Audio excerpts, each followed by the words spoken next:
मैं जब जब बाबा के पास बैठता था तो बाबा से यही कहता था कि बाबा, अरे मैं कुछ ऐसा पुरुषार्थ करूं, इतने प्रतिशत बन जाऊं कि बाबा आप मेरे से फ्री हो जाएं, मेरी तरफ से फ्री हो जाएं, हैं?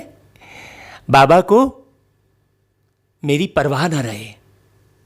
हाँ, इस बच्चे से अब मैं फ्री हो गया है। क्यों? क्योंकि बाबा एक अकेला निराकार है। दूसरे जो ब्रह्मा बाबा बने हैं वो आकारी हैं, अभी निराकारी नहीं है।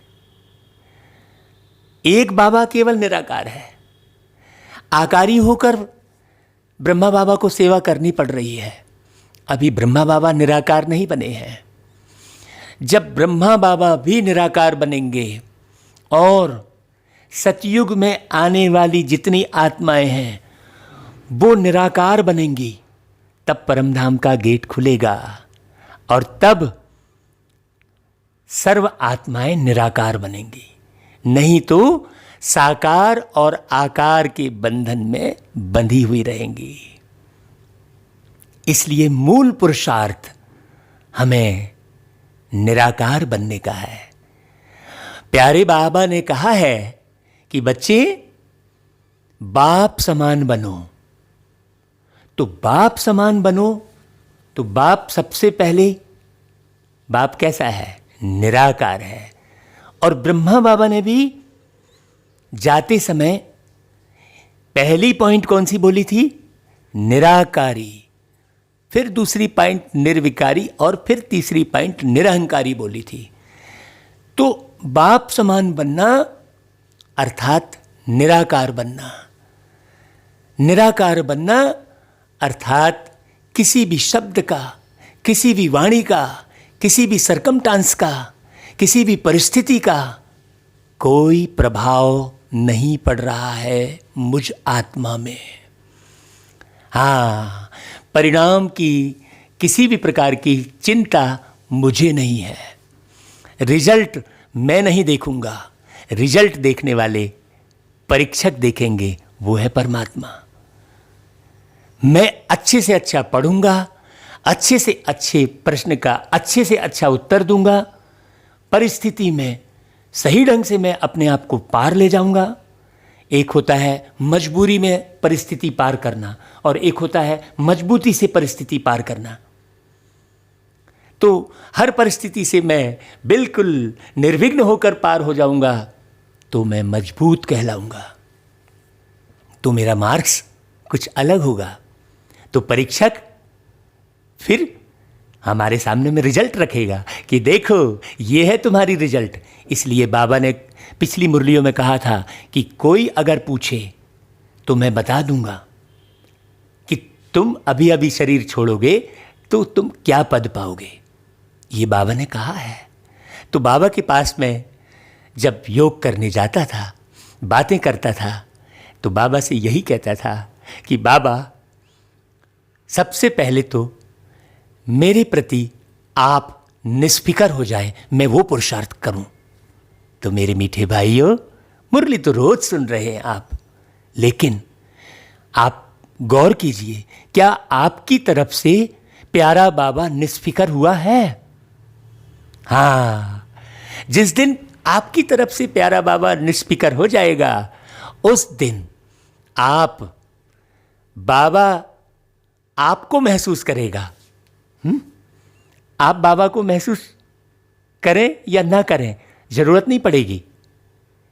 फिर गीत गाने की जरूरत नहीं पड़ेगी कि बाबा मेरे साथ है, प्यार की बरसात है, बाबा मेरे साथ है। अभी बात बारीक समझना। फिर बाबा आपको अपने साथ महसूस करेंगे। हाँ हाँ, बाबा निष्फिकर रहेंगे कि हाँ, एक बच्चा तो मेरा पूरी तरह से तैयार है, अब मैं दूसरे बच्चे के पास चलूं जो तैयार नहीं है। तो यदि आपको बाबा की महसूसता अगर नहीं हो रही है, बहुत दिनों से बोले मैं इतने साल से पुरुषार्थ कर रहा हूँ लेकिन मुझे बाबा की महसूसता नहीं हो रही है, तो आप गौर कीजिए कहीं आप संपूर्णता की ओर तो नहीं बढ़ रहे हैं। हाँ, यदि आप संपूर्णता की ओर बढ़ रहे हैं तो बाबा आपको महसूस करेगा। हाँ, ऐसा है। और बाबा के साथ का अनुभव आप निराकार रूप में करेंगे, साकार शरीर के साथ नहीं। आप अदृश्य रूप में बाबा के साथ का अनुभव करेंगे। फिर वो शब्द से परे हो जाएंगे, फिर आवाज की दुनिया से दूर हो जाएंगे। न शब्द होगा, न परिस्थिति होगी, न कोई सरकमटांस होगा, न कोई तेरा मेरा होगा। देखो कितनी प्यारी अवस्था बन जाएगी आपकी।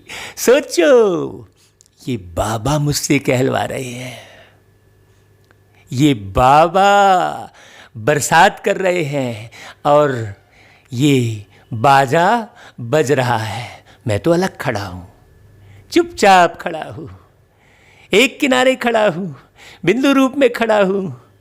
बाजे का उपयोग बाबा कर रहे हैं। समझने की जरूरत है, बहुत गहरे समझने की जरूरत है। जो ब्राह्मण परिवार के मेरे बाबा के बच्चे जो रोज मुरली सुन रहे हैं, उनको बहुत गहरे से आत्मसात होगा। जो पूरी तरह से पवित्र हैं, उनको ये बातें आत्मसात होगी। जो विश्व महाराजा बनने वाली आत्मा है, वही इस मुरली को पूरा सुनेंगे, एक एक शब्द को सुनेंगे। जो विश्व महाराजा बनने वाली आत्मा है, वही इस मुरली को 500 लोगों तक भेजने की चिंता रखेंगे और भेजेंगे। जो विश्व महाराजा बनने वाली आत्मा है, वही इस मुरली को लाखों लोगों तक पहुंचाएंगे, मेहनत करेंगे, भेजने के बाद टेलीफोन करेंगे, एक एक बात को बताएंगे। ऐसा नहीं कि रोज मीठे बच्चे तारीख बाई तारीख सुनते ही चले हैं, बनना कुछ भी नहीं है। ऐसा नहीं होगा। तो भाई, आज कौन सी मुरली सुननी है? आज 5 तारीख की मुरली सुननी है, 5 जून की। तो बाबा आज क्या बोलता है? मीठे बच्चे, पूरा वर्षा लेने के लिए एक बाप से पूरी प्रीत रखो। तो जिससे प्रीत होती है, उसे मेहनत मुक्त कर दिया जाता है कि बाबा अब मेरे प्रति आपको मेहनत नहीं करनी पड़ेगी। बाबा आपको अब मेरे लिए कोई चिंता नहीं करनी पड़ेगी। बाबा जैसा आपने कहा है वैसा मैं बन के दिखाऊंगा, और जैसी दुनिया का आप निर्माण करने के लिए इस धरती पर आए हैं, वैसी दुनिया का निर्माण करके दिखाऊंगा। ये दृढ़ प्रतिज्ञा करना है। यही बाबा की प्रीत कहलाएगी, बन के दिखाना, पढ़ना, सुनना, समझना। हाँ, ये तो प्रीत जोड़ने का उपाय है, लेकिन पूरी पूरी प्रीत आप कर रहे हैं, वो कब कहलाएगी? जब आप बन के दिखाएंगे, तब पूरी प्रीत कहलाएगी। तो बाबा कह रहा है, पूरा वर्षा लेने के लिए एक बाप से पूरी प्रीत रखो। तुम्हारी प्रीत किसी भी देहधारी से नहीं होनी चाहिए।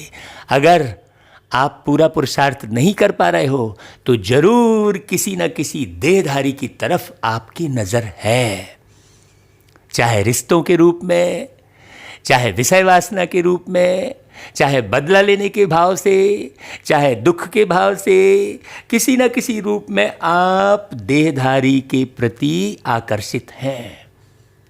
चाहे विकर्षित है, चाहे आकर्षित है, मतलब कनेक्शन है ना भाई? है ना भाई? चाहे मोहब्बत है या नफरत है, दोनों में कनेक्शन है, दोनों में कनेक्शन है। तो मोहब्बत सिर्फ एक प्यारे बाप से करनी है, संबंध केवल एक प्यारे परमात्मा से करना है, बनाना है। लौकिक, अलौकिक और पारलौकिक तीनों की पढ़ाई बहुत अच्छे से पढ़कर पूरा पूरा स्वयं का निर्माण करना है। हाँ, स्वयं का निर्माण करते हुए सेवा करना है। ऐसा नहीं कि सेवा में हम इतने लग गए कि कहीं भी क्रोध आ गया हमको पता ही नहीं चला, कहीं भी दृष्टि खराब हो गई हमको पता ही नहीं चला। सूक्ष्म रूप में हाँ बहन नजर आ गई। बाबा ने बहुत प्यारी प्यारी मुरली बारीकी से चलाई है। नहीं, बाबा ने कहा शिव बाप के बच्चे आत्मा आत्मा भाई भाई। बाबा ने कहा बहन में भी दृष्टि खराब हो जाती है। ऐसे बाबा ने बारीक मुरलियाँ चलाई हैं। हाँ, तो जब आप लौकिक और अलौकिक दोनों से हाथ ऊपर खड़ा करेंगे तब पारलौकिक अवस्था आपकी बनेगी। उसे कहेंगे निराकार अवस्था में साकार जीवन जीना। ये बहुत ऊंचा पुरुषार्थ है। निराकार अवस्था में साकार जीवन जीना, ये केवल वर्णन करने वाली बात नहीं है, सुनने वाली बात बस नहीं है, इसे बहुत ध्यान से समझकर अनुसरण करने वाली बात है। बाबा कहते हैं जो अपने दैवी संप्रदाय के होंगे उनके सामने कौन से अक्षर घूमते रहेंगे, घूमते रहेंगे। देखिए बाबा कह रहा है कौन से अक्षर घूमते रहेंगे। बाबा कहते हैं देखो, जब तुम उन्हें बताएंगे कि बाप को याद करने से विकर्म विनाश होते हैं और देवी देवता धर्म की स्थापना होती है, तो यह अक्षर उनके सामने घूमते रहेंगे।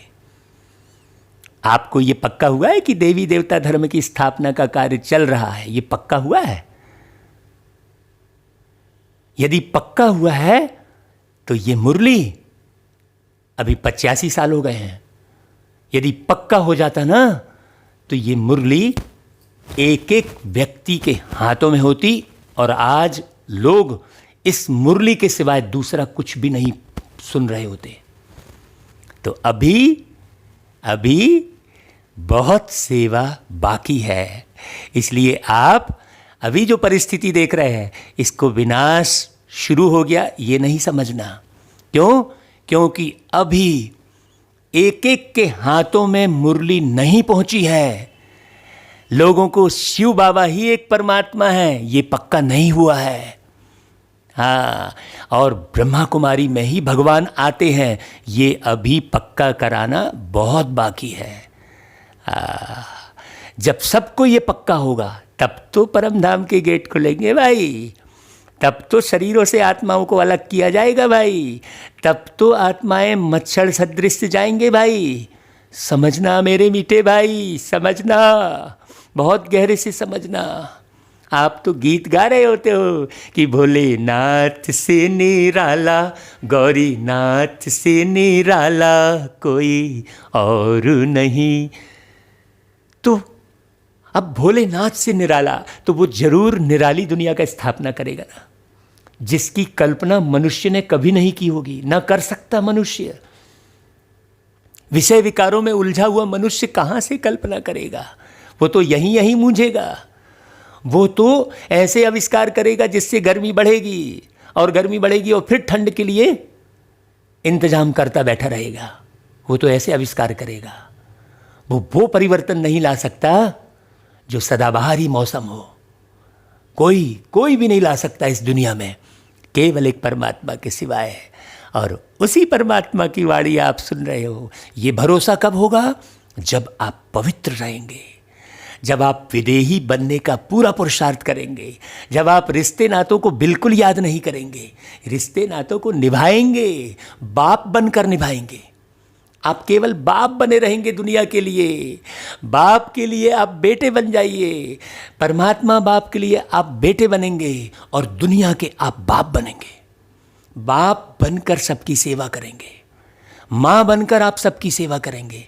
हाँ, आपको कोई अपना बेटा याद नहीं आएगा, आपको कोई अपनी बेटी याद नहीं आएगी, आपको कोई अपना पति याद नहीं आएगा, आपको कोई अपनी पत्नी याद नहीं आएगी। आप केवल माँ बाप बनकर सेवा करेंगे, गाएंगे नहीं तुम्हें माता चा पिता तुम्हें वा। आज आपकी ही मूर्ति के सामने लोग गाते हैं तुम्हें व माता चा पिता तुम्हें वा। देवी देवताओं की मूर्ति के सामने गाते हैं और वही देवी देवता आप हो। ये पक्का हुआ नहीं है। जो चीज़ पक्की हो जाती है तो वो रेत से भी, हमने एक बार उदाहरण सुनाया था आपको, तो रेत से भी कंप्यूटर का प्रोसेसर बन जाता है। पक्का होना। जब एक निर्जीव रेत से ऐसा प्रोसेसर बन जाता है जो साकार की तरह काम कर रहा है? वो कंप्यूटर देखिए साकार की तरह काम कर रहा है, तो तुम तो चैतन्य आत्मा हो भाई, तो तुम कैसे नहीं देवता बन सकते हो? सोचने की बात है ना भाई? बाबा जो कहते हैं ओम शांति रोज क्यों बोलते हैं बाबा? मीठे बच्चे का अर्थ बताया था पिछली मुरलियों में। ओम शांति क्यों बोलते हैं आखिर? क्या आप ओम में शांति है? ओम कौन? आप, उसमें शांति है? ये बाबा बोलकर ये जांच करते हैं। तो जिसने ओम शांति को अपनाया हुआ है वो, उसके बोलने का अंदाज ही अलग होगा। ओम शांति, उसकी दृष्टि ही अलग होगी, उसका चेहरा ही अलग होगा। वो किसी भी परिस्थिति में हिलेगा नहीं। हाँ, चाहे कुछ भी कोई बोल दे, कैसा भी कर दे, वो अंगद की तरह अचल अडोल होगा। तो भोलेनाथ के बच्चे सुन रहे हैं किससे? भोलानाथ से। भोलानाथ शिव को ही कहा जाता है भाई, उनका नाम ही शिव है। भोलानाथ के बच्चे अर्थात शिव के बच्चे। हाँ, आत्माएं सुन रही हैं इन कानों से। देखो, पक्का करने के लिए रोज बाबा कैसी बातें बोलते हैं। अभी तुम बच्चे आत्म अभिमानी बने हो भाई। बच्चे टेप पर भी मुरली सुनते हैं तो समझते हैं शिव बाबा हमको अपना परिचय देते हैं। भाई, मैं सभी आत्माओं का बाप हूँ। जिसको तुम परम पिता, परम आत्मा यानी परमात्मा कहते हो, उनको सदैव फादर ही कहते हैं। भाई, कौन कहते हैं कि वह फादर है? कौन कहते हैं?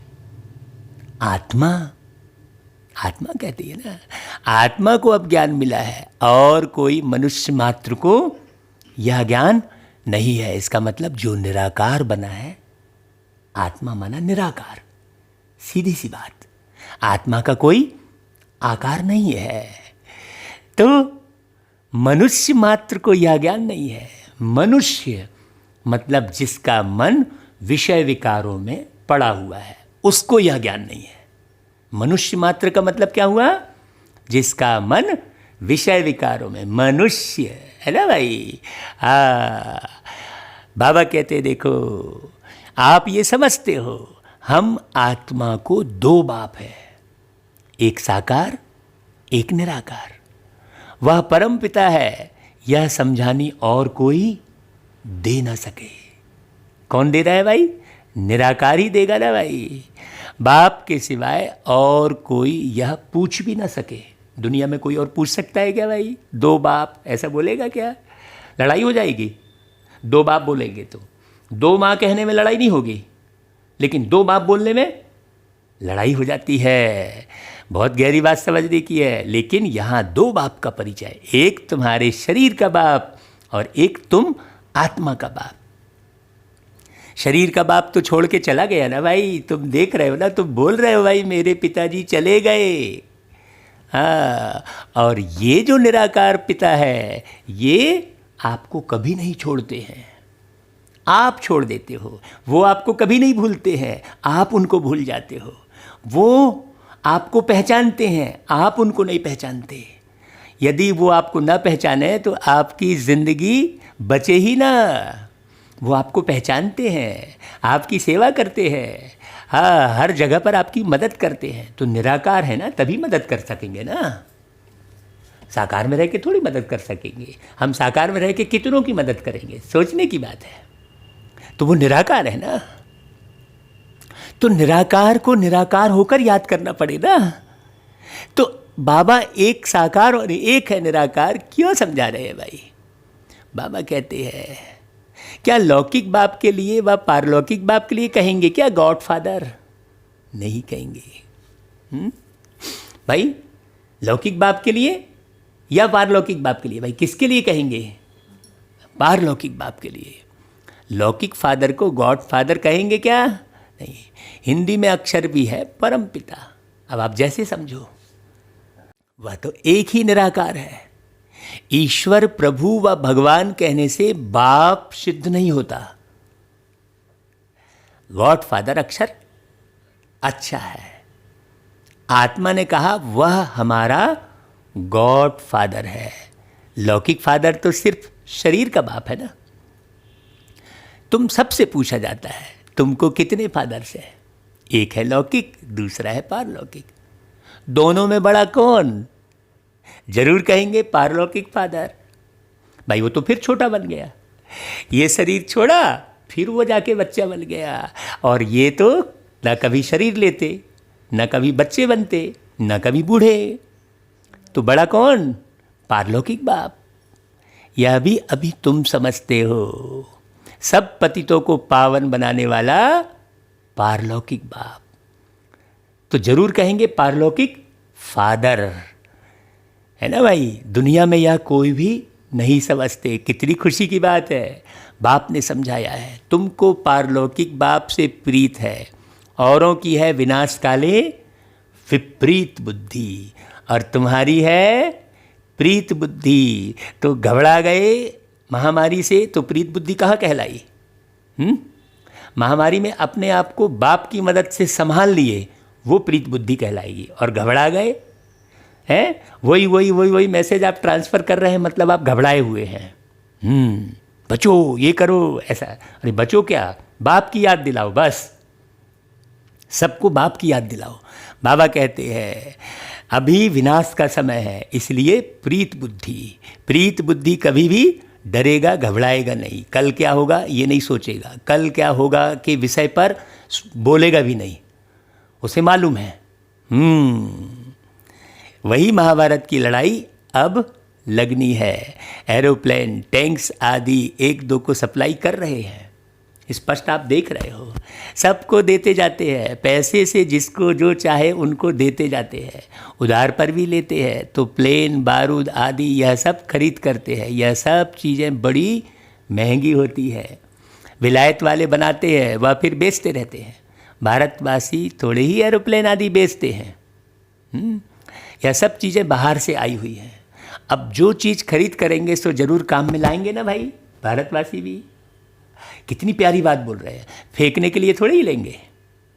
वह है विनाश काले विपरीत बुद्धि यादव संप्रदाय, जो यूरोप में रहते हैं, उसमें सब आ गए। भारत तो अविनाशी खंड है, क्योंकि अविनाशी बाप का बर्थ प्लेस है। अभी यूरोप को सब अच्छा समझ रहे हैं। हाँ, वातावरण वहाँ का बहुत अच्छा है।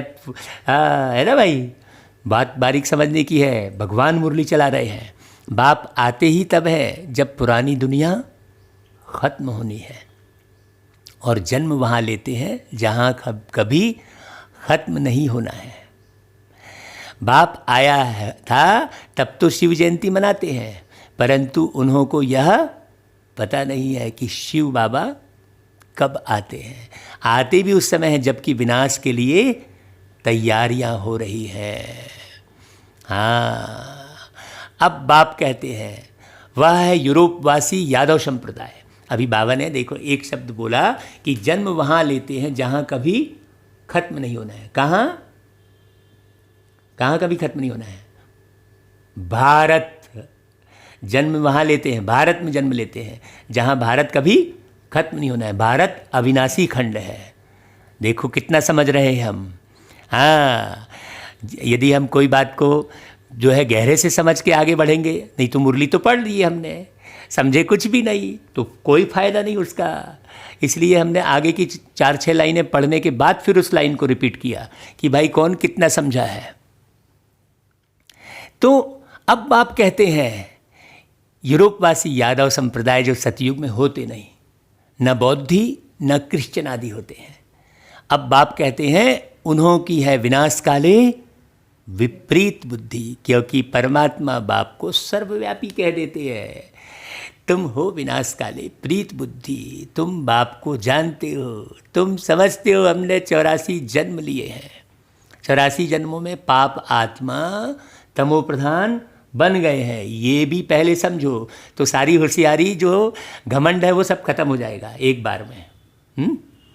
हाँ, नहीं तो ज्ञान का भी बहुत घमंड होता है। अरे भाई थे तो तुम गटर में, ज्ञान किसने दिया तुमको? प्यारे शिव बाबा ने।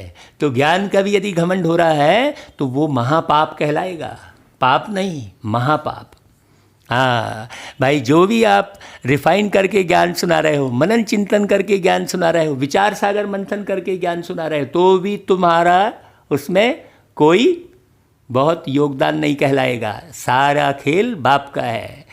बाप योग तुमसे रखा हुआ है, तुम योग तोड़ते हो, तुम बार बार योग तोड़ते हो, और वो बाप तुमसे योग निरंतर रखा है। लौकिक में भी यही होता है, बच्चा बाप से योग तोड़ लेता है, लेकिन बाप निरंतर बच्चे से योग रखा रहता है। लौकिक में भी बच्चा बाप से योग तोड़ने के कारण दुख पाता है और बाप को पहचान नहीं पाता है, और बाप को उल्टा सीधा बोलता है, और बाप के साथ उल्टा सीधा व्यवहार करता है। इसलिए वृद्धाश्रम खुले हैं बहुत, हैं। ये माँ बाप को उल्टा सीधा समझने के कारण ही वृद्धाश्रम खुले हैं। यदि बाप, लौकिक बाप, किसी बच्चे की पिटाई भी कर रहा है तो उसके कल्याण के लिए करता है वो। ये बच्चा यदि बाप को इस तरीके से अच्छे से समझ जाए तो कभी बाप से विमुख ना हो। ऐसे ही वो पारलौकिक बाप है। तो तुम 84 जन्मों में पाप आत्मा तमो प्रधान बन गए हो, ये बाबा स्पष्ट बोल रहा है। तो घमंड पूरा तोड़ दो अपना, आत्माभिमानी स्थिति में आ जाओ। भारतवासियों ने ही 84 जन्म लिए हैं, अब नाटक पूरा होता है। ये बाबा समय की पहचान दे रहे हैं। पूरा होता है, पूरा हो गया है नहीं बोल रहे हैं। क्या बोला बाबा ने? एक एक शब्द पकड़ना। अब नाटक पूरा होता है, मतलब संभल जाओ। अब तुम ये जो नाटक की ड्रेस पहने हुए हो, इस ड्रेस को बदलने का समय आ गया है। जो तुम रोल अदा कर रहे थे, अब तुमको घर जाने का समय है, अब वापस जाना है। हाँ, ये नाटक तुमने पूरा खेल लिया। अब बाबा जो नया नाटक निर्माण कर रहे हैं उस पर ध्यान दो। तुमको बाप राजयोग सिखा रहे हैं, यह है सबकी कयामत का समय। देखो बाबा ने कह दिया ना, तुमको बाप राजयोग सिखा रहे हैं। योग नहीं, राजयोग सिखा रहे हैं। हाँ, राजयोग के बारे में पिछली मुरलियों में बहुत अच्छे से पहले भी बाबा ने समझाया है, आप उसे ज़रूर सुनिए।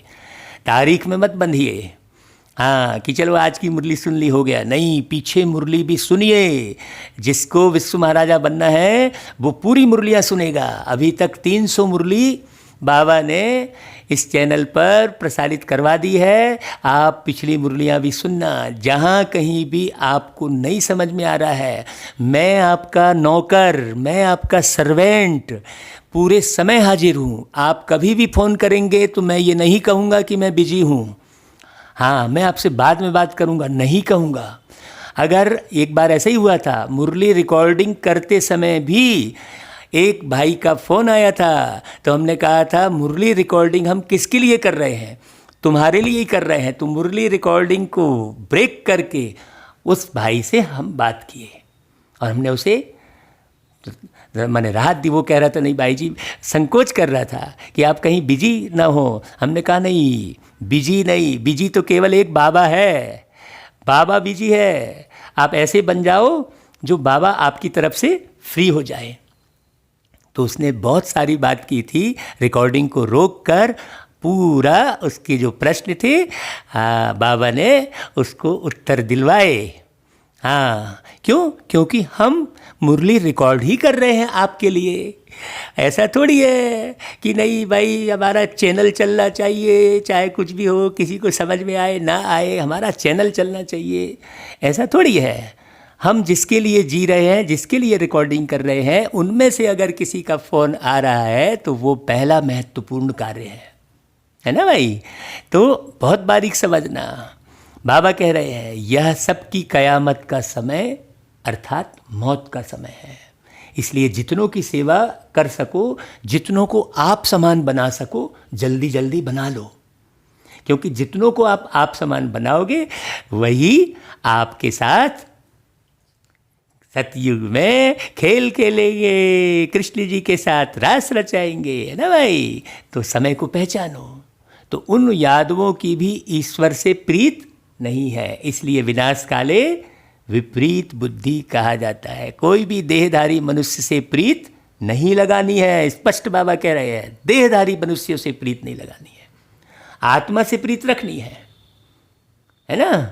जो देह के भान में है उसके चक्कर में नहीं आना है, प्रीत लेकिन आत्मा से रखनी है, देहधारी मनुष्य से नहीं रखनी है। बाबा कह रहा है एक एक बात समझना। हाँ, वह तो है रचना, उनसे वर्षा मिल ना सके। भाई को भाई से वर्षा थोड़े ही मिलता है। यह तो अच्छी रीति से समझाया है बाबा ने। तुम बच्चे अभी समझते हो, उनकी है विनाशकाले विपरीत बुद्धि और तुम्हारी है प्रीत बुद्धि। तो अपनी प्रीत बुद्धि की जांच करो कि कितने % प्रीत बुद्धि है।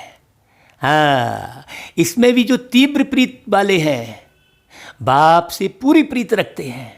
हम बाबा से 21 जन्म स्वर्ग का वर्षा लेते हैं, वह बाबा ही सत्य बताते हैं और कोई से प्रीत नहीं रखनी है। उनके अंदर ये भाव चलते रहेंगे। जब नया मकान बनाते हैं तो फिर नए मकान से प्रीत लग जाती है ना भाई, समझा जाता है पुराना मकान तो टूट जाना है। तो हम भी पुरानी दुनिया से दिल तोड़ते चले जाते हैं। बाप समझाते हैं दिन प्रतिदिन भाई वायुमंडल तो खराब होता ही जाएगा। हाँ, देखते हो कितने हंगामे होते हैं, तो समझेंगे कि बस अभी यह खलास होते हैं।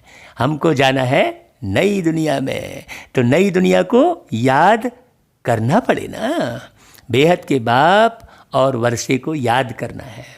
हाँ भाई, जिसने रजिस्टर्ड करा लिया है भगवान के घर में, वो नई दुनिया को ही याद करेगा। आप जो है रजिस्ट्री करा लेते हो जिस प्लाट की, तो आपको वो प्लाट ही याद आता रहता है कि वहाँ ऐसा बनाएंगे वैसा बनाएंगे, और रजिस्ट्री नहीं होती है तो थोड़ी याद आता है। तो आप देखो रजिस्टर्ड कराए हो कि नहीं। हाँ, अपना रजिस्टर चेक करो। बाबा वो रजिस्ट्री भी आप ही के हाथ में दिया हुआ है। यहाँ तो रजिस्ट्री कराने हमको अलग से जाना पड़ता है कोर्ट कचहरी, लेकिन वो कोर्ट कचहरी भी बाबा आपके ही हाथ में दे दिया है। कहता है भाई शाम को आप कचहरी लगाओ, रात को सोने के पहले कचहरी लगाओ और अपना रजिस्टर्ड चेक करो। कितनी बातें बाबा समझाते हैं भाई। तो बाबा कह रहे हैं देखो कितने खलास होते हैं, हमको जाना है नई दुनिया में, तो नई दुनिया याद करना पड़े ना भाई। मनुष्य भक्ति मार्ग में तो कितना याद करते हैं। माँ बाप मित्र संबंधियों को याद करते हुए भी देवी देवताओं को कितना याद करते हैं। बाबा उदाहरण दे रहे हैं। पानी में स्नान करते हैं, उनको पतित पावनी कहते हैं। देखो जब वो इतना समझ सकते हैं तो तुम्हारे सामने में रियल बाप बैठा है भाई, है वो पानी को पतित पावनी समझकर कितना याद करते हुए जाते हैं, है ना। और तुम सत्य बाप को याद नहीं कर सकते हो। दिखाते हैं तीर मारा और गंगा निकल आई। गंगा जल मुख में देते हैं, समझते हैं थोड़ा भी गंगा जल मिलने से मुक्ति को पालेंगे। बाप कहते हैं यहाँ है ज्ञान की बातें। तीर मारा और गंगा निकल आई, तो हमें भी ज्ञान का तीर चलाना है और सामने वाले को से गंगा निकालनी है। हाँ, ज्ञान की गंगा वो भी बहाने लग जाए। बड़ी गहरी बात है, सोचने की बात है। अब भक्ति मार्ग में कई सारी बातें कह दी है। हिमालय से गंगा निकली, अभी ध्यान देना। शंकर जी की जटा से गंगा निकली, तो आसमान मार्ग से गंगा आई। भागीरथ ने गंगा लाई, तो तीर मारा तो गंगा निकल आई। अब देखिए कितनी बातें हैं। तो सब बातों का बड़ा अर्थ है। हिमालय से गंगा निकली मतलब जब आप शीतलता धारण करेंगे तो आपसे बहुत अच्छा ज्ञान प्रस्फुटित होगा। शंकर जी के जटा से गंगा निकली मतलब जब आप सभी शंकाओं से मुक्त हो जाएंगे तब तो आप ज्ञान अच्छे से सुना पाएंगे। और आप ही संशय बुद्धि है तो आपसे ज्ञान की गंगा कहाँ से निकलेगी? जटा से निकली कह रहे हैं ना। मतलब आत्मा तो यहाँ ही बैठी है ना भाई, यहीं जटा है। तो आत्मा से ज्ञान की गंगा निकलने लग जाएगी जब सारी शंकाएं आपकी मिट जाएंगी, निश्चय बुद्धि बन जाएंगे। तो हिमालय से निकली का अर्थ समझ में आया, शंकर की जटा से निकली। अब आसमान से भागीरथ ने गंगा लाई तो भाई आसमान के उस पार रहने वाला ज्ञान का सागर है। उस सागर से ज्ञान प्राप्त करके हम गंगा बने। तो भागीरथ यानी भाग्यशाली रथ। तो ये सब बातें समझने की है। अब तीर मारा तो गंगा निकली। अब लोगों से यदि हम बोलेंगे भाई ये 4 बातें हैं तो गंगा निकली कहाँ से आखिर, हम समझा सकते हैं तो कोई नहीं बता पाएगा। लेकिन बाबा कितना सुंदर अर्थ बताते हुए हमें समझाते हैं। सोचो ऐसा बाबा कितना याद आना चाहिए। देखो वो गंगा जल मुख में देते हैं और हमारे मुख में ज्ञान की गंगा है। तुम थोड़ा भी ज्ञान सुनते हो तो फल मिल जाता है। यह ज्ञान सुनने की बात है, अमृत पीने की चीज़ नहीं है, यह नॉलेज है। ऐसे नहीं समझो कि भोग के दिन अमृत पिलाते हैं। हाँ, जो पानी का पिला रहे हैं भाई, देखो बाबा स्पष्ट कर रहे हैं। अमृत वाली तो कोई बात ही नहीं है। अब तुम अमृत अमृत शब्द बोलते हो तो अमृत बोलना पड़ता है बाबा को। है तो नॉलेज की बात ना। अब वो पानी जो मीठा पिलाते हैं वो अमृत समझ के पी रहे हो तो बात तो एक ही हो गई। दुनिया में जैसा है बाबा देखो स्पष्ट बोल दे रहे हैं मुरली में, ऐसे नहीं कि भोग के दिन अमृत पिलाते हैं, नहीं, वह तो मीठा पानी है। बाकी यह है ज्ञान की बात, वो तो एक खेल पाल जैसा है बस। उससे तुम थोड़ी कोई पार लगने वाले हो। वो तो दुनिया में जैसे गंगा को अमृत समझते हैं वैसे ही तुम मीठे पानी को अमृत समझ के पी ले रहे हो कि चलो भाई अमृत पिलाते हैं। देखो बाबा क्लियर कर रहे हैं, ज्ञान अर्थात बाप और सृष्टि के आदि मध्य अंत को जानना। यह सृष्टि चक्र कैसे फिरता है, कौन 84 जन्म लेते हैं, तुम लेते हो कि नहीं लेते हो, पहले ये देख लो अपने आप को। ऐसा योग करो जो जान जाओ। हाँ, अपने में इतना डूबो, स्वयं को इतना पहचानो। हाँ, जब हमको कष्ट मिल रहा था, बहुत शारीरिक कष्ट हो रहा था, तो हमने बाबा से बोला, बाबा मैंने ऐसे किस जन्म में क्या पाप किया। तो बाबा ने वो दृश्य दिखा दिया। एक दिन हमने देखा पूरा कि एक गांव में ऐसा हल्की सी ऊंची पहाड़ी जैसा स्थान था जिसमें हमारा घर था और हम शायद जो है किसी माने स्थान पर पिछले जन्मों में, भाई द्वापर युग से लेकर चले आ रहे हैं ना भाई, हैं गफलत करते हुए। तो कभी राजा रहे तो कभी सैनिक भी रहे। तो सैनिक रह के न जाने कितने आत्माओं को राजा के आदेश पर तड़फाए होंगे। तो वो सारा दृश्य देखे हम। हाँ, तो समझ में आ गया कि नहीं भाई, तो 84 जन्मों की कहानी बाबा केवल आपको 84 जन्म लिए सुनने और सुनाने के लिए बस थोड़ी सुना रहे हैं। आप उसे अनुभव करो भाई। हाँ, चक्र फिराना मतलब प्रैक्टिकल में आपको अनुभव करना है, तब तो आपको समझ में आएगा। जब हमको समझ में आए कि अरे यार ये तो मुझे पिछले जन्मों के दुष्कर्मों का फल प्राप्त हो रहा है, तो फिर आनंद लेने लग गए हम। हाँ, फिर मज़ा आने लग गया उस दर्द में। हाँ चलो बहुत बढ़िया, बहुत अच्छा हो रहा है भाई। अब ये बुखार चढ़ रही है तो बहुत अच्छा हो रहा है, ये शरीर में दर्द हो रहा है तो बहुत अच्छा हो रहा है। हाँ, इसलिए 84 जन्म की बात को सुन लोगे तो बहुत आनंद आएगा। तो बाप फिर आकर क्या करते हैं, तुम 84 जन्म भोग के देवता थे और भोग के क्या बन गए, कांटे बन गए। हाँ, पतित बन गए। तो बाप आकर फिर कांटों से फूल बनाते हैं। मनुष्य देह अभिमान में आकर 5 विकारों में फंस पड़ते हैं। अब है रावण राज्य। अब तुमको नहीं फंसना है, कहने का अभिप्राय ये है। मनुष्य का उदाहरण बार बार क्यों दे रहे बाबा कि अब तुम मनुष्य नहीं रह गए हो, अब तुम आत्मा बन गए हो। आत्मा हो हैं, इसलिए बाबा बीच बीच में कई बार तुम्हारी आत्मा भी कहना पड़ता है बाबा को। हाँ, क्यों? क्योंकि तुम आत्मा समझे नहीं हो। बहुत अच्छे से समझना। तो बाबा कहते देखो सतयुग था दैवी राज्य, शिव बाबा ही स्वर्ग की पूरी रस्ते हैं।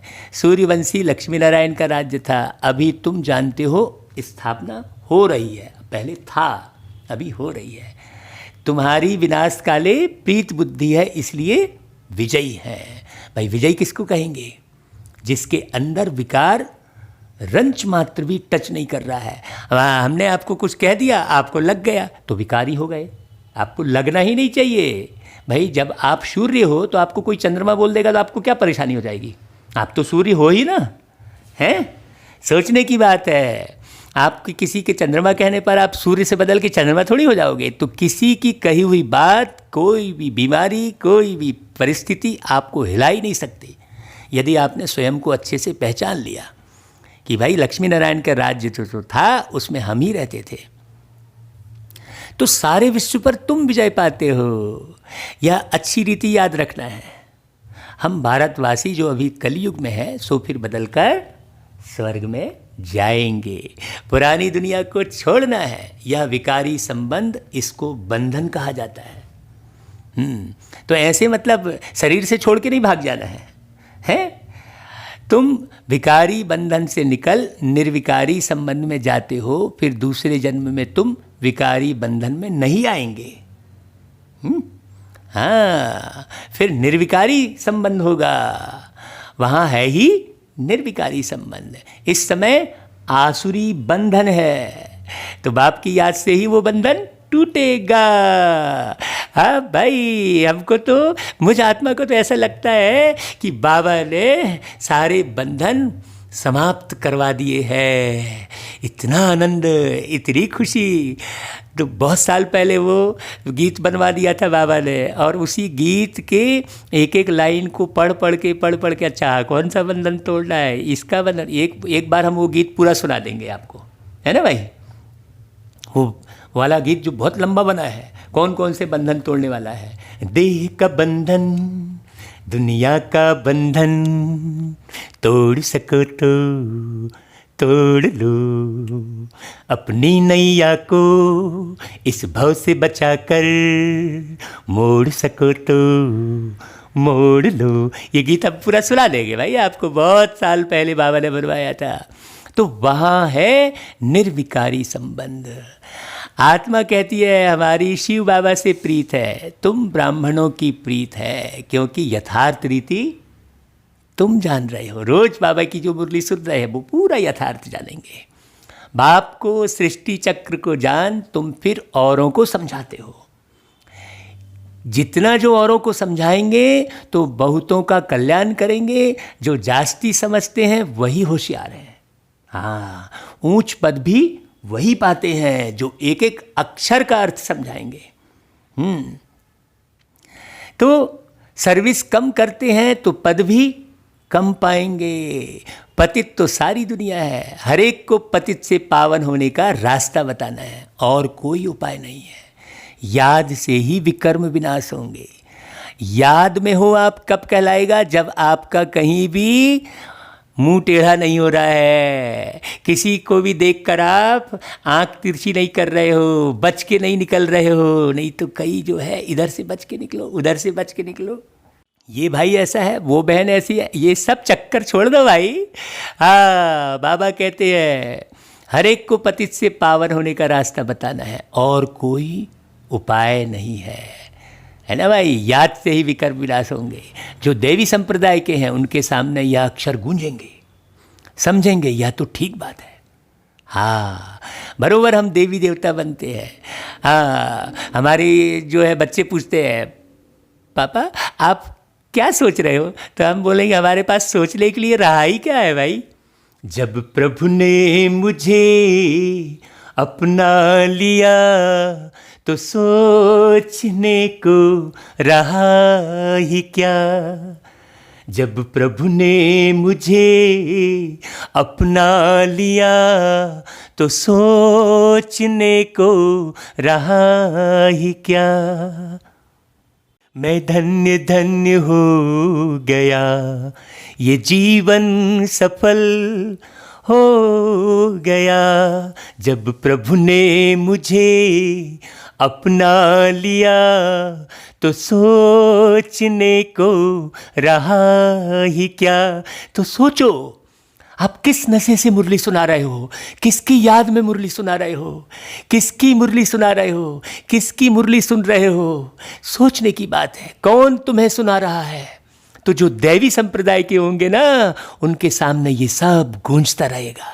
बाबा कहता है देखो बरोबर हम देवी देवता बनते हैं, हमारा भोजन भी शुद्ध चाहिए।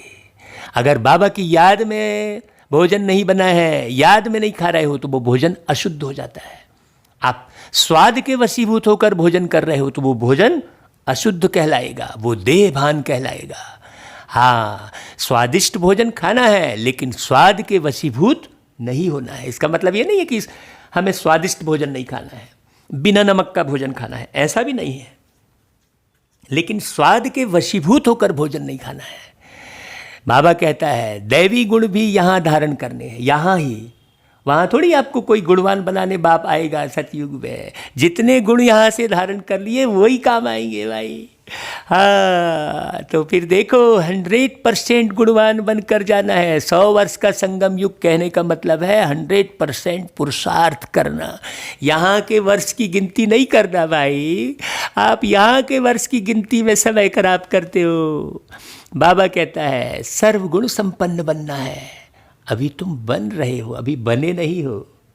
यह लक्ष्मी नारायण बने बनाए हैं, देवताएं हैं, यहाँ से बन के गए हैं। हाँ, इनको भोग लगाते हैं तो क्या सिगरेट आदि का भोग लगाते हैं, है ना भाई। अभी सिगरेट नहीं छोड़ी है बहुत सारे बच्चों ने। हाँ, बाबा ने दिखाया हमको।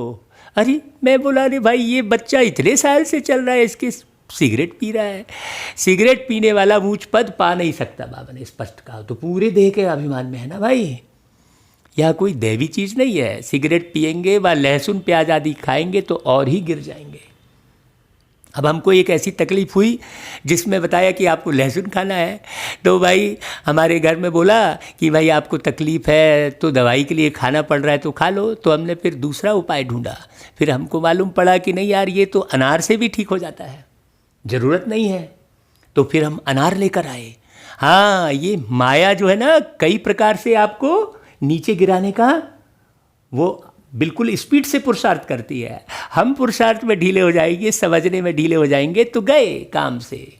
हाँ, हम क्यों इतने मजबूर बने हैं, हम मजबूत बने। फिर हमने क्या किया, हमने उसके लिए जो हमारी तबीयत खराब हुई थी तो एक्सरसाइज वाला देखा पार्ट कि हाँ इस एक्सरसाइज से भी ठीक हो जाता है। हाँ, हमारा जो शरीर है वो सुन्न जैसा होने लग गया था, तो फिर हमने एक्सरसाइज की। थोड़ा सांस की तकलीफ होने लग गई थी तो फिर हमने सांसों का अभ्यास किया, बहुत अच्छे से, एकदम बढ़िया हो गए भाई। अब हम घबरा के जल्दी से भाग रहे हैं डॉक्टर के पास, तो वो डॉक्टर जो है अपने हिसाब से चला रहा है। भाई आपके शरीर को आप जितना अच्छा से जानेंगे कोई दूसरा नहीं जानेगा। तो जब अपने को आत्मा समझेंगे तब आप अपने शरीर को अच्छे से जान पाएंगे, है ना भाई। जब शरीर से भिन्न होंगे, किसी भी चीज़ के ऊपर बैठकर उसको थोड़ी समझा जा सकता है, उससे उठकर उसको समझा जा सकता है। तो देह के भान से मुक्त होकर अपने देह को समझने का पुरुषार्थ करो। हाँ, तो लहसुन प्याज आदि खाएंगे तो और ही गिर जाएंगे। कहते हैं यार छोड़ने से तबीयत खराब हो जाती है। बाप कहते हैं अरे भाई शिव बाबा को याद करो, अभी सोचो, यह आदतें सब छोड़ दो तो तुम्हारी सदगति होगी। सिगरेट की आदत तो बहुतों में रहती है, समझानी दी जाती है, देवताओं को कभी भी यह भोग नहीं लगाया जाता। हाँ, अभी की जितनी चीज़ें हैं भाई, ऐसा कोई भोग लगाते हैं क्या? तो तुमको इन जैसा यहाँ ही बनना है। तुम छीछी चीज़ें खाते रहेंगे तो वह बास आती रहेगी। सिगरेट व शराब पीने वालों से दूर से ही बास आती है। तो तुम बच्चों को दैवी गुण धारण करना है, वैष्णव बनना है, माने विषय से मुक्त बनना है ना भाई। जैसे विष्णु की संतान है, तुम विष्णु अर्थात देवी संतान बनते हो। यहाँ तो तुम ईश्वरी संतान, यह तुम्हारा सर्वोत्तम जन्म है। देवताओं से भी उत्तम तुम हो, तुम औरों को भी उत्तम बनाने वाले हो। यह है बेहद के बाप की मिशनरी। अरे भाई इतनी बड़ी मिशनरी, मैं उसमें कहीं स्क्रू ही बन जाऊँ? हाँ, एक बार क्लास में हमारी दीदी है, हमारी परम आदरणीय दीदी कमला दीदी, हाँ, जिन्होंने बहुत अच्छी अच्छी क्लास करा के हमको ऐसा योग्य बनाया। तो उन्हीं की क्लास की बात मैं कह रहा हूँ। उन्होंने एक बार क्लास में कहा था कि इतनी बड़ी बाप की मिशनरी तो तुम कहीं एक स्क्रू ही बन जाओ। तब मैंने समझा अरे स्क्रू ही बनने की बात है तो क्यों ना मैं बहुत सारी चीज़ें बन जाऊँ, है ना भाई। हाँ, मैं बहुत सारा काम आऊँ इस ईश्वरी मिशनरी में। ऐसा सुना, वो देखो आज तक भिदा है। 20 साल पहले सुना होगा ये बात, बहन जी की मुरली से। मुरली के दौरान दीदी बहुत अच्छा बात समझाती थी, तो हम बहुत सबसे सामने में बैठते थे। पीछे नहीं बैठना है हमको भाई, सबसे सामने में, ताकि कोई दिखाई ही मत दे। किसी का ऊँघना, किसी का चलना फिरना, किसी का उठना जाना दिखाई ही ना दे, इसलिए सबसे सामने में बैठते थे। ये हम अपना पुरुषार्थ बीच में इसलिए बताते हैं कि आपको प्रेरणा मिले भाई। बाकी तो जो कराया प्यारे बाबा ने कराया, हम बाबा के बाबा हमारे। हमने बाबा से प्रीत की तो बाबा ने कराया। करन करावनहार बाप है। तो करन करावनहार मतलब किससे कराता है? जो करन बनता है, जो करता है, जो करने के निमित्त बनता है, उससे बाबा कराता है। तो यह बेहद के बाप की मिशनरी। देखो क्रिश्चियन लोगों की भी मिशनरी होती है ना भाई। हाँ, कैसे सफ़ेद वस्त्र पहनकर सेवा कर रहे होते हैं, आपने देखा होगा। तो अपने क्रिश्चियन धर्म में बहुतों को कन्वर्ट करते हैं, तो तुमको भी अभी देवी संप्रदाय स्थापन करना है। तो यह है ईश्वरी मिशनरी। तुम शूद्र से ब्राह्मण धर्म में कन्वर्ट हो, फिर देवता धर्म में कन्वर्ट हो जाते हो। यहाँ तो आत्मा की बात है, वहाँ शरीर की बात है। तुम जानते हो हम शूद्र से अब ब्राह्मण बने हैं। तुम जीते जी मरे हो, फिर जाकर देवता बनेंगे। गर्भ से जन्म मिलेगा। यहाँ तुमको बाप ने धर्म का बच्चा बनाया है, गर्भ का बच्चा नहीं। देखो है ना, धर्मात्मा बनाने के लिए धर्म का बच्चा बनाया है, धर्मात्मा बनाने के लिए। देखो बाबा की बातें हैं। बाप ने तुमको अपना बनाया है। जब प्रभु ने मुझे अपना लिया, वो गीत है ना भाई, गाया हमने। देखो तो बच्चों को बाप सिखलाते हैं, ब्राह्मण से फिर देवता बनते हैं। यह मनुष्य कितने ऊंचे हैं, इनमें सब दैवी गुण है। जब तुम आत्मा पवित्र बन जाएंगी तो फिर शरीर भी पवित्र चाहिए ना। पुराने शरीर को खत्म होना है, फिर तुमको शरीर नया सतो प्रधान चाहिए। तो अभी भाई जब तक शरीर में हो, इस शरीर को बहुत अच्छे से संभालो। जल्दी से उल्टा सुल्टा दवा पानी इसकी मत कराने लग जाओ बारीकी से। हम तो कहेंगे भाई, आपको जहाँ कहीं भी कोई तकलीफ़ हो तो एक बार हमको पहले ज़रूर फ़ोन कर लेना भाई। अगर किसी से लड़ाई झगड़ा हो रही है तो पुलिस कोर्ट कचहरी जाने के पहले एक बार हमसे बात कर लेना। आपसे निवेदन है ताकि बच जाए, बाबा आपको बचा लेवे। हाँ, आपको कोई तकलीफ़ हो रही है तो झट डॉक्टर के पास भागने से पहले एक बार हमसे ज़रूर बात कर लेना भैया। क्यों? क्योंकि बाबा निरंतर हमें बताते रहते हैं। सब कुछ बाबा बताते हैं, हम कुछ नहीं बताते हैं भाई। तो बाबा कहते हैं सतयुग में 5 तत्व भी सतो प्रधान बन जाएंगे। बाप कहते हैं तुम शूद्र वर्ण में थे, अब फिर ब्राह्मण वर्ण के बने हो, फिर दैवी वर्ण में आएंगे। 84 जन्म तो लेंगे ना। ब्राह्मण वर्ण को गुम कर दिया है, अब बाप शूद्र से ब्राह्मण बनाए, फिर देवता बनाते हैं। अब तुम ब्राह्मण हो, चोटी बाजोली होती है ना। अभी ब्राह्मण है, फिर देवता क्षत्रि, फिर ब्राह्मण बनेंगे, है ना भाई। देखो बाबा ने देवता छत्री के बाद डैश डैश लगा दिया। हाँ, बीच की बात नहीं बोली बाबा ने, सीधा क्या बोल दिया, फिर ब्राह्मण बनेंगे। और 5 स्वरूप के अभ्यास में भी बाबा ने यही किया था। तो बाबा की इन गहराइयों को हमें समझना पड़ेगा। इसको चक्र कहा जाता है। अभी तुम ब्राह्मण वर्ण में हो, यह नॉलेज अभी है, फिर तो प्रारब्ध मिल जाएगी। अब भाई जो हम यहाँ पर मुरली सुना रहे हैं और जो सम्मुख सुन रहा है वो अलग नशा है, और जो टेप पे सुनते हैं, है ना भाई, यूट्यूब में सुनते हैं, उनका नशा अलग। तो वहाँ सदा सुखी रहेंगे।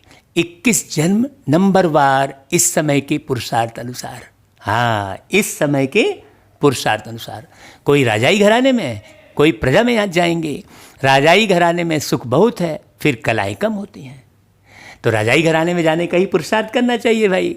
तुमको 84 जन्मों का ज्ञान मिला है, स्मृति आई है। बाप आकर समझाते हैं, मीठे मीठे बच्चों तुम्हारे अब 84 जन्म पूरे हुए हैं। देखो बाबा कैसे बोल रहा है बीच में, मीठे मीठे बच्चों, है ना भाई। तो कोई ने 84 जन्म, 80, 50 या 60 जन्म भी लिए हैं। हाँ, सबसे जास्ती तुम भारतवासी सुख देखते हो। तो इस ड्रामा में तुम्हारा नाम बाला है, देवताओं से भी तुम ऊंच हो। हाँ, इसलिए ब्राह्मण को भी देवता कहते हैं लोग। वो ब्राह्मण देवता आ गया बोलते हैं, क्योंकि ब्राह्मण से देवता बनते हैं, ये तो मालूम नहीं है। तुम जानते हो हम सो पूज्य बनते हैं। सतयुग में हम किसको भी पूजते नहीं, ना हमको कोई पूजते हैं ना हम किसी को पूजते हैं। पूजना करने वाली बात ही नहीं है, प्रेम से रहते हैं बस। वहाँ हम हैं ही पूज्य, फिर कलाएँ कम होती जाती है। हम पूज्य से फिर पुजारी बन माथा टेकते हैं। द्वापर में हम पुजारी बनना शुरू करते हैं। बाबा कैसी पूरी स्टोरी बार बार सुनाते हैं। अंत में फिर सभी व्यभिचारी बन जाते हैं। यह शरीर 5 तत्वों का बना हुआ है, उनकी कोई बैठ पूजा करते हैं तो उसको कहा जाता है भूत पूजा। सीधी सी बात है। हाँ, क्योंकि जिस शरीर में आत्मा नहीं होती है उसी से डरते हैं लोग। बताओ भला, है ना भाई? क्योंकि शरीर कोई काम का नहीं है। हाँ, हर एक में 5 भूत हैं। देह अभिमान का भूत, फिर काम क्रोध का भूत। भूत संप्रदाय का हो अथवा आसुरी संप्रदाय का हो, बात एक ही है। इन भूतों के लिए हमने कहा था ये चोर है, भूत है, तो कहा था कि भाई 5 चोर तेरे अंदर बैठे डाल रहे हैं डाका, और खुद में पल भर ध्यान दिया ना, एक दूजे में झांका तूने, एक दूजे में झांका। तो इन भूतों से, इन चोरों से जीत हासिल करने के लिए क्या करना पड़ेगा? अपने अंदर झांकना पड़ेगा। झांक ले तू अपने दिल के अंदर, वो गीत भी है। तो भूत संप्रदाय का हो अथवा आसुरी संप्रदाय का हो, बात एक ही है ना भाई? हाँ, बाप आकर फिर दैवी संप्रदाय बनाते हैं। बाप आते हैं भूतों से छुड़ाने, इसलिए शिव को क्या कहते हैं? भूतनाथ कहते हैं। और भूतों से छुड़ाने और अपने साथ योग लगाए देवता बना दे, है ना भाई? तो गुरु नानक ने भी महिमा गाई है कि परम पिता परमात्मा ने मनुष्य को देवता बनाया। कहा है मानुष से देव किए करत न लागी वार। तो वही पतितों को पावन बनाने वाला है। अच्छा भाई, फिर बाबा का याद प्यार नमस्ते, और हम बच्चों की भी प्यारे बाबा को याद प्यार और नमस्ते। अब फिर भाई सार समझो। ब्राह्मण से देवता बनने के लिए जो भी छी आदतें हैं उन सबको छोड़ना है। अब आज का पुरुषार्थ आप क्या करेंगे? अपनी आदत की जांच करेंगे। कहाँ हम क्या सोच रहे हैं? सोचने की भी आदत पड़ जाती है। बहुत जल्दी से किसी बात का बुरा लग जाना, बहुत जल्दी कुछ का कुछ सोचने लग जाना, ये भी आदत में शामिल है ना भाई? बहुत जल्दी मुरझा जाना, ये आदत है। तो ऐसी कई आदतें होती हैं जो हमें पहचान में भी नहीं आती हैं। एक स्थूल आदत होती है सिगरेट पीने की, वो तो स्थूल हो गई। कई सूक्ष्म आदतें होती हैं। हाँ, जल्दी से कहीं दृष्टि रुक जाना, ऐसी आदत होती है। दृष्टि रुक गई, उसे फिर से देखने लग गए। हाँ, बहुत बारीक बात है। मुड़ मुड़ के देखने लग गए। तो हमने एक बार क्लास में कहा था कि मुड़ मुड़ के जो देखता है वो वासना है। हाँ, प्रेम तो मुड़ मुड़ के देखता ही नहीं है। तो बाबा कहता है जितनी भी आदतें हैं छी उनको छोड़ना है। शूद्रों को ब्राह्मण धर्म में कन्वर्ट कर देवता बनाने के लिए ईश्वर मिशन के कार्य में सहयोगी बनना है ना भाई? ये जो ईश्वरी मिशन चल रहा है इसमें सहयोगी बनना है।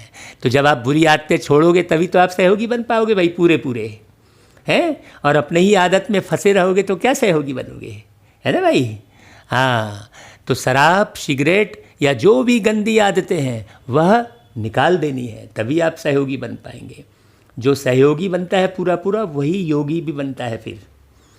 अच्छा भाई, कई लोग कहते हैं मेरा योग नहीं लग रहा है, तो भाई आप सहयोग तो करते ही नहीं हो। तन मन धन से सहयोग करो।